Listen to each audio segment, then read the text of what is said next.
There is a hidden force controlling your value in the eyes of others. And it's not what you say, not what you show, but what you remove. Because absence doesn't make people forget you. It makes them feel you more. You've experienced it before. Someone slowly pulling away, replying less, showing less presence.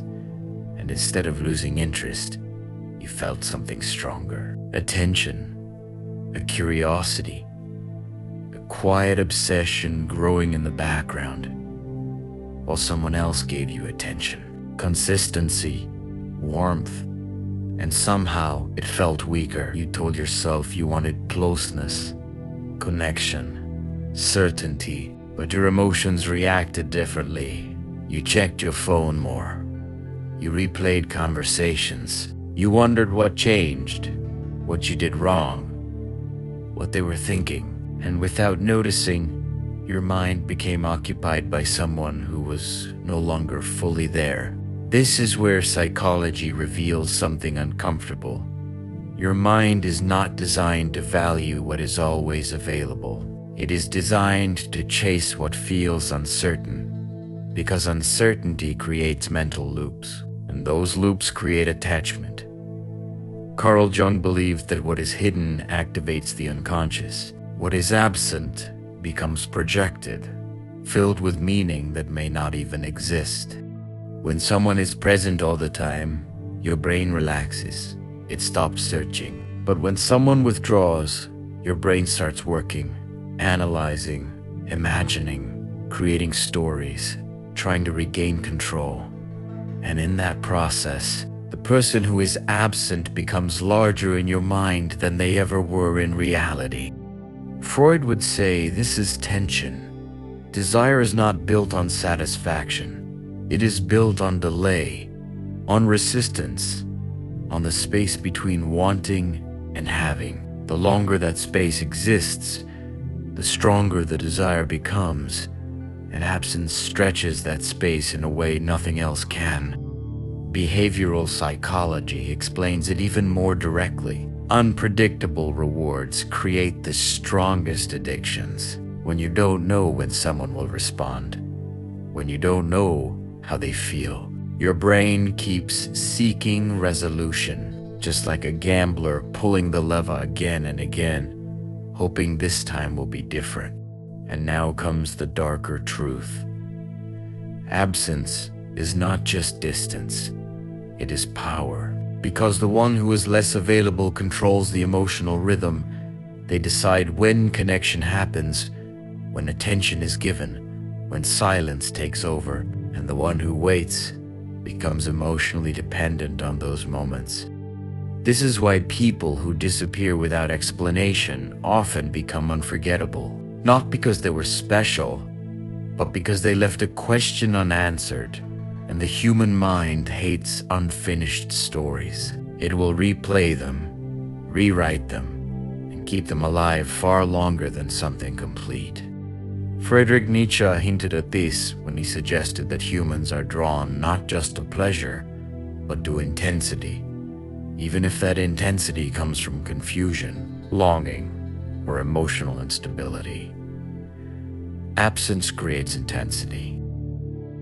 And intensity is often mistaken for meaning. So the person who is not always there becomes a symbol, not just a human. They represent something to chase, something to understand, something to win. And in that process, you stop seeing them clearly. You start seeing your own projections reflected back at you. But here is where most people misunderstand this completely. They think the lesson is to disappear, to become cold, distant, unreachable. But forced absence feels different. It feels artificial, because true psychological impact does not come from pretending not to care. It comes from not depending. When you stop filling every silence, people start noticing it.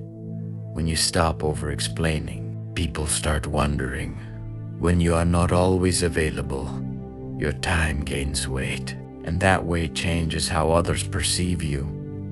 not because you manipulated them, but because you changed your relationship with need. Real power is not in disappearing randomly. It is in not needing constant validation, not needing immediate replies, not needing to explain your every move.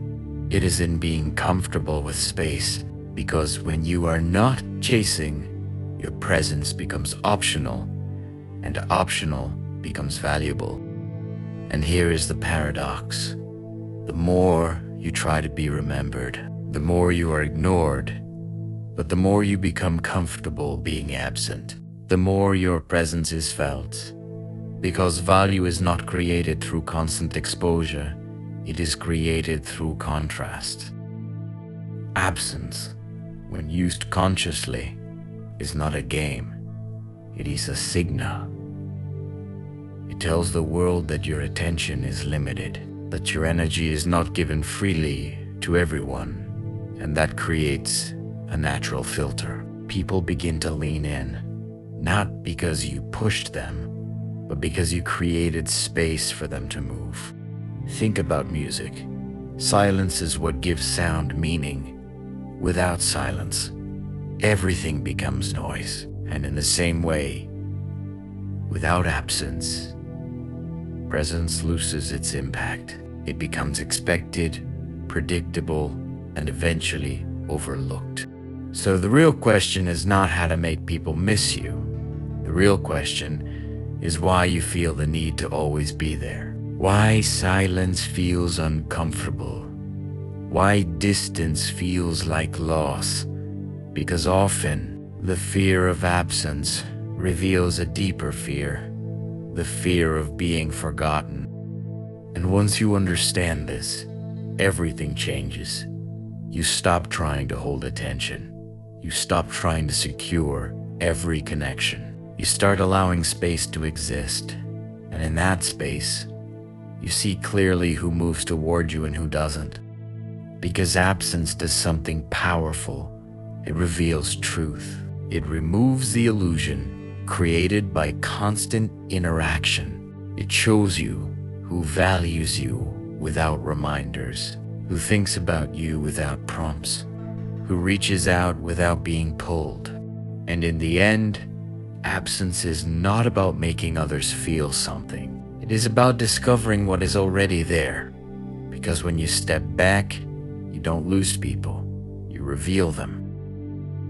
So maybe the real power of absence is not in becoming more attractive, but in becoming more aware. Aware of others, aware of yourself, aware of what is real and what only existed because you never gave it space to fade. And once you see that, you stop fearing distance. You stop chasing presence. Because you understand something most people never realize. What truly belongs does not disappear in silence. And what disappears was never truly there.